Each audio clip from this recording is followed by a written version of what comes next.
बिस्मिल्लाहिर्रहमानिर्रहीम। अस्सलामु अलैकुम वरहमतुल्लाहि वबरकातुहू।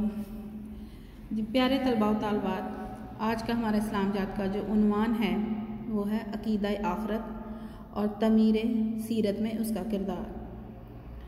सबसे पहले हम देखेंगे कि अक़ीदा क्या होता है। अक़ीदा हम किसको कहते हैं। अक़ीदा के लुग़वी मानी हैं जैसे कि गिरा लगाना। वैसे तो लफ्ज़ ये अक़ीदा दरअसल लफ्ज़ अक़द से माखूज़ है जिसके मानी है किसी चीज़ को बांधना, यानी अक़ीदा के लफ्ज़ी मानी ये हुए गिरा लगाना या किसी चीज़ का पुख्ता यकीन करना। अक़ीदा दर हकीकत दिल के अमल का नाम है और वो है दिल का किसी बात पर ईमान रखना और इसकी तस्दीक करना। अक़ीदा की शरई तारीफ़।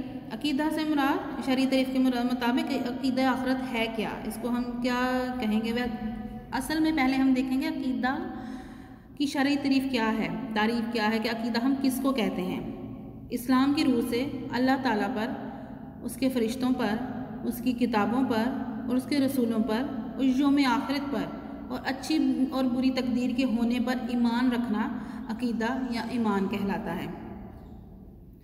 और इसी तरह अक़ीदा आखरत जो है, अक़ीदा आखरत से मुराद है ऐसी ज़िंदगी का पुख्ता यकीन रखना जो इस दुनिया की ज़िंदगी के बाद आने वाली है। अब हम अपने किताब की पढ़ाई करेंगे जिससे हमें मज़ीद मालूम होगा कि अक़ीदा आखरत क्या है और इसका हमारी सीरत के तामीर में, यानी कि हमारे अखलाक व इक़दार की तामीर में इसका क्या किरदार है। अक़ीदा आखरत और तमीर सीरत में इसका किरदार। अक़ीदा आखरत इस्लाम के बुनियादी क़ायद में से एक है। जैसे कि अक़ीदा आखरत से मुराद ये है कि इंसान मदरजा ज़ैल बातों पर दिल से ईमान लाए और यकीन रखे। अक़ीदा आखरत के अज्जा, यानी कि कौन से ऐसे अज्जा होंगे जिन पर हम अपना अक़ीदा पुख्ता करेंगे, मुस्तहकम करेंगे तो हमारा अक़ीदा आखरत मुकम्मल होगा। नंबर 1 है ये ज़िंदगी आर्जी है। इस बात पर हमारा यकीन होना कि ये ज़िंदगी आर्जी है, मुस्तकिल रहने वाली नहीं है। एक दिन अल्लाह ताला तमाम दुनिया और इसकी महलूकात को मिटा देगा। नंबर 2, फिर अल्लाह ताला उनको एक दूसरी ज़िंदगी बख्शेगा और सब अल्लाह के सामने हाजिर होंगे। इसे हश्र कहते हैं, यानी कि रोज़े क़यामत। नंबर 3, उस दिन हर इंसान का नामा अमाल इसके हाथ में थमा दिया जाएगा। नामा अमाल यानी कि हमने उस दुनिया में रहते हुए जो काम हमने, जो अमाल हमने किए थे वो उसका सब रिकॉर्ड जो है वो सब हमारे हाथों में दिया जाएगा। नंबर 4, अल्लाह ताला हर उस शख्स के अच्छे और बुरे माल का वज़न फरमाएगा जिसकी नेकियां अल्लाह ताला की मीज़ान में बुराइयों से ज़्यादा वज़नी होंगे उसे बख्श देगा और जिसकी बुराइयों का पल्ला भारी रहेगा उसे सज़ा देगा। यानी कि जिसने ज़्यादा नेकियां की होंगी वो जज़ा पाएगा और जिसने कम नेकियां की होंगी या गुनाहगार होगा उसको सज़ा दी जाएगी। नंबर 5, जिन लोगों की बख्शिश हो जाएगी वो कहाँ जाएंगे, वो जन्नत में जाएंगे। जिन्होंने नेक अमाल किए होंगे दुनिया में, उनका नेक अमाल नामा नेक होगा, वो जन्नत में जाएंगे और जिनको सज़ा दी जाएगी वो दोज़ख में जाएंगे। वही अब्दी ज़िंदगी होगी। अक़ीदा आखरत की अक़ली तौजी, यानी कि अक़ीदा आखरत को हम अपनी अक़ल के पैमानों से उसको मापने की कोशिश करेंगे कि आखिर में अक़ीदा आखरत है क्या। हर शख्स उस सवाल का जवाब जानना चाहता है कि मरने के बाद हम कहाँ होते हैं, कहाँ जाएंगे और वहाँ हमारे साथ क्या सलूक होगा। लेकिन हमारे पास ये बात जानने का कोई ज़रिया नहीं है। ये हमारे तजर्बे और मुशाहदे से भी बाहर है और किसी ने मरने के बाद हमारे पास वापस आकर इसका कोई जवाब ही मुहैया नहीं किया आज तक।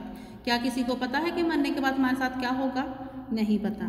हमारे प्यारे रसूल सल्लल्लाहु अलैहि वसल्लम के पास इसका यकीनी इल्म है, वो भी सिर्फ अल्लाह ताला की बिना पर। अल्लाह ताला ने उनको ये इल्म अता किया तो उनके इल्म की बदौलत हम ये समझेंगे, इस बात पे यकीन करेंगे कि दुनिया के खालिक व मालिक की तरफ से, दुनिया के खालिक व मालिक सिर्फ अल्लाह ताला है।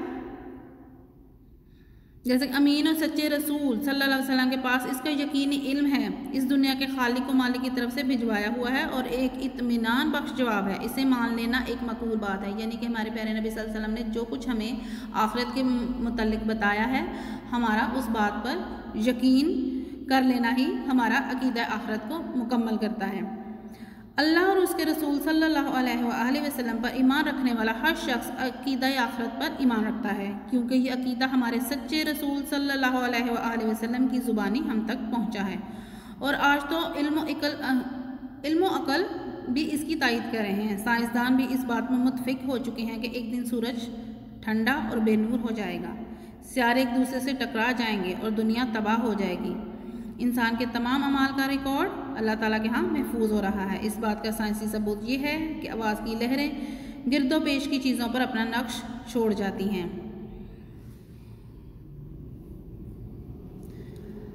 अब रही ये बात कि अल्लाह ताला हश्र के दिन अदालत लगाएगा और बेमिसाल हक़ व इंसाफ के साथ हमारे अच्छे और बुरे अमाल की जज़ा व सज़ा देगा।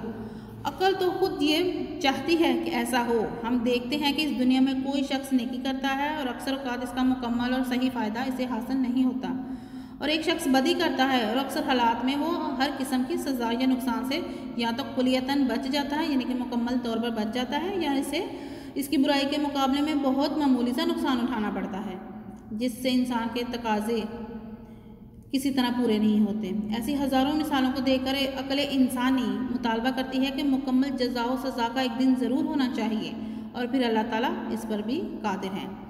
इसी ने इंसान और कायनात को पहली मर्तबा पैदा किया है, और दूसरी मर्तबा पैदा करना भी पहली मर्तबा पैदा करने से आसान है। यानी कि इस दुनिया के बाद भी एक और दुनिया है। हम मरने के बाद फिर से दोबारा ज़िंदा किए जाएंगे, उठाए जाएंगे, और वो आखिरत का दिन होगा, यौम हश्र होगा, जिस दिन हमारा नामा अमाल हमारे हाथों में दिया जाएगा और उससे अल्लाह ताला उसके मुतल्लक हमारी दुनिया में किए गए अमाल का हमसे मुहासबा करेंगे, सवाल जवाब करेंगे। अब आगे आता है, इस बात पे यकीन रखने को हम कहते हैं अकीदा आखिरत। अब हम ये देखेंगे कि अकीदा आखिरत इंसानी सीरत में इसका क्या किरदार है, इंसानी सीरत की तामीर में अकीदा आखिरत का क्या किरदार है। अकीदा आखिरत नेकी की बुनियाद जी क्या है कि आखिरत का इनकार या इकरार इंसान की सीरत के बनाने या बिगाड़ने पर बराह रास्त असरअंदाज होता है। एक वो शख्स है जिसकी नज़र सिर्फ इसी दुनिया के फ़ायदे या नुकसान पर है। ये शख्स किसी ऐसे बुरे काम से परहेज़ ना करेगा जिससे दुनिया में इसे नुकसान पहुंचने का खतरा ना हो, और ना वो किसी ऐसे अच्छे काम पर आमादा होगा जिससे उसे दुनिया में फ़ायदा मिलने की उम्मीद ना हो। ऐसे शख्स के लिए कतई नामुमकिन है कि वो एक कदम भी इस्लाम के रास्ते पर चल सके। इस्लाम कहता है कि अल्लाह ताला की राह में गरीबों को ज़कात दो। वो जवाब देता है, ज़कात से मेरी दौलत घट जाएगी, मैं तो उल्टा अपना माल पर सूद लूँगा। इस्लाम कहता है कि सच बोलो और झूठ से परहेज़ करो, ख्वाह सच्चाई में कितना ही नुकसान और झूठ में कितना ही फ़ायदा हो। वो जवाब देता है, मैं ऐसी सच्चाई को लेकर क्या करूँ जिससे मुझे नुकसान हो और फ़ायदा कुछ ना हो, और ऐसे झूठ से परहेज़ क्यों करूं जो फ़ायदा मंद हो और जिसमें बदनामी कुछ भी ना हो। ये तमाम रवैये उस शख्स के हैं जो अकीदा आखिरत को या तो मानता ही नहीं है, या मानता भी है तो शक के साथ, यकीन के साथ नहीं, क्योंकि वो नहीं जानता कि जज़ा व सज़ा का अल्लाह ताला ने एक दिन मुकर्रर कर रखा है। अगर वो आज झूठ बोल रहा है और वो सज़ा से बच गया है तो आखिरत में उसको इसकी सज़ा भुगतनी पड़ेगी, और अगर आज वो सूद ले रहा है, ज़कात नहीं दे रहा, तो इसकी सज़ा भी उसको यौम हश्र को दी जाएगी। दूसरा है इसका हिस्सा, अकीदा आखिरत आला किरदार की तश्कील का ज़रिया है। वो किस तरह है? अब ज़रा दूसरे शख्स का हाल मुलाहिज़ा हो। ये वो शख्स है जिसकी नज़र अफ़ाल के आखिरी नताइज पर है।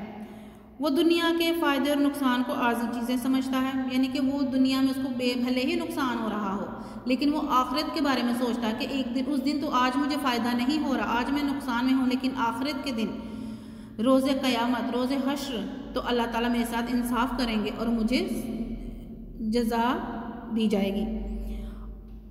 और आखिरत के अब्दी फ़ायदों या नुकसान का ख्याल करते हुए नेकी को इख्तियार करता या बदी को छोड़ देता है। ऐसे शख्स के दिल में अगर कभी ख्याल आए कि इम्तिहान में नाजायज़ ज़राए से कामयाबी हासिल कर ली जाए, रिश्वत या सिफारिश के ज़रिए कोई ऊंचा ओहदा हासिल कर लिया जाए, मालिक सामने नहीं तो उसकी कोई कीमती चीज़ ही जो कि मुझे अमीर बना दे। अमानत रखवाने वाला तो मर गया, क्यों ना उसकी अमानत हड़प कर ली जाए, क्योंकि उसके बाल बच्चों को उसकी खबर ही नहीं। अफसर तो दफ्तर छोड़कर काम से चला गया, क्यों ना उसकी गैर मौजूदगी से फ़ायदा उठाकर चंद घंटे सैर तफरी में या गपशप में गुजार लिए जाएं। इस किस्म के ख्यालात दिल में पैदा होते ही आखिरत पर ईमान रखने वाले शख्स की नज़र उस आने वाले वक्त की तरफ उठ जाती है जब वो अल्लाह ताला की अदालत में हाजिर होकर अपने हर अमल के लिए जवाबदेह होगा। यही ख्याल उसे दुनियावी लज्जात को छोड़कर आखिरत के फ़ायदों की तरफ माइल करने में मदद देता है। कुरान मजीद में यह बात इसी तरह बयान की गई है, बस लोगों में से कोई ऐसा है जो कहता है ऐ हमारे रब हमें दुनिया ही में सब कुछ दे दे, ऐसे लोगों का आखिरत में कोई हिस्सा नहीं। और उनमें से कोई ऐसा है जो कहता है कि ऐ हमारे रब हमें दुनिया में भी भलाई अता फरमा और आखिरत में भी भलाई अता फरमा और हमें आग के अजाब से बचा ले। यही वो लोग हैं जिनके लिए इन अमाल का हिस्सा इनके बदला है जो उन्होंने किए, और अल्लाह जल्दी हिसाब चुकाने वाला है। सूरतुल बकरा आयत नंबर 200-202। फिर कहा जाता है अकीदा आखरत यानी कि शुजात, इस्तकामत और इसार का मुहर्रक। ये अकीदा आखरत हमारे लिए किस तरह, हमारी सीरत में किस तरह इन चीज़ों में, इन सफ़ात में इजाफ़ा करता है। कभी आपने सोचा हो कि हज़रत इब्राहीम अलैहिस्सलाम क्यों कर आग में कूद पड़े? हज़रत इस्माइल अलैहिस्सलाम छोटी सी उम्र में किस तरह कुर्बानी के लिए तैयार हो गए? सरवर आलम सल्लल्लाहु अलैहि वसल्लम के दिल में आखिर क्या बात थी जिसकी बिना पर आप सल्लल्लाहु अलैहि वसल्लम ने हसीन महलात और शहाना ज़िंदगी की बजाय बान की चारपाई और खजूर की चटाई को कबूल किया? ये अकीदा आखरत की ही वजह से। देखिए दुनिया में भले ही हमें मुश्किलात का सामना करना पड़ा है, लेकिन आखरत में अल्लाह ताला हमारे नेक अमाल की हमें जज़ा ज़रूर देंगे। फिर कहा जाए इंसाफ कहाँ, इत्मीनान बख्श जवाब, यानी कि जब जिन लोगों को शिकवा रहता है कि अल्लाह ताला हमने तो नेक काम किए, हमने तो अच्छे काम किए, लेकिन हमें जज़ा की बजाय सज़ा मिली, हमें मुश्किलात का सामना करना पड़ा, ये उन लोगों के लिए जवाब है। इस दुनिया में बहुत से ऐसे लोग हैं जो दौलत के नशे में चूर हैं, गुरूर और तकब्बर में मुब्तला हैं, इंसानों पर जुल्म ढाते हैं, लोगों का हक मारते हैं, हत्ता के यतीमों और बेवाओं तक के मालो जायदाद हड़प कर जाते हैं। दूसरी जानिब वो लोग हैं जिन्होंने दफ़ाए वतन की खातिर, क़याम सदाकत और इंसानी बका की खातिर ज़ालिम संगदिल हमला आवरों और चोरों लुटेरों के ख़िलाफ़ जहाद किया। और कुछ वो लोग हैं जिन्होंने फाका कशी में ज़िंदगी गुजारी, भूख और खौफ की आजमाइश का सामना किया, लेकिन ना किसी का हक मारा, ना किसी से ज़्यादती की, बल्कि खुद दुख सहकर दूसरों को आराम पहुँचाया, खुद भूखे रहकर दूसरों को खाना खिलाया और हत्तल मुकदूर ज़िंदगी भर इंसानियत की खिदमत करते रहे। इन सब का सिला कहाँ है? एक मोमिन के पास इसका यकीनी जवाब यही है कि आखिरत के घर में जो अबदी है, हमेशा रहने वाली है। अकीदा आखिरत सच्चा सहारा और उम्मीद की किरण। अकीदा आखिरत एक मुसलमान का बहुत बड़ा सच्चा सहारा है। क्यों? क्योंकि इस ज़िंदगी में कितनी ही दुश्वारियाँ और नाकामियाँ हम इस उम्मीद पर गवारा कर लेते हैं कि आइंदा ज़िंदगी में इनकी तलाफ़ी की जाएगी, यानी कि आने वाली ज़िंदगी में जो मरने के बाद दोबारा हमें मिलने वाली है, उस ज़िंदगी में हमें इन अमाल की जज़ा दी जाएगी, इन अमाल का फल मिलेगा, इन अमाल का हमें इनाम दिया जाएगा। अगर आज ये अकीदा ख़त्म हो जाए तो ज़िंदगी में मायूसी छा जाए, लाखों लोग खुदकुशी कर लें, भूखे दौलतमंदों के कपड़े नोच लें और दुनिया का अमन दरहम बरहम हो जाए। जी तो प्यारे तलबा व तालबात, ये जो आज हमने सबक पढ़ा है अकीदा आखरत, इस सब की दोबारा से दोहराई करते हुए आपने ये अपने रिसोर्स पैक पे दी गई वर्कशीट नंबर 3 को मुकम्मल करेंगे। ये है 10 कसीर इंतखाबी सवालात के लिए दूसरे जवाब का इंतखाब कीजिए। और दूसरा सवाल है जी, ये एक ही सवाल है जिसके 10 क्वेश्चन बनाए गए हैं। इस उन्वान को, इस सबक को आज जहन में रखते हुए इस वर्कशीट को हल करेंगे। आप अपना बहुत सा ख्याल रखिएगा। अल्लाह हाफिज़।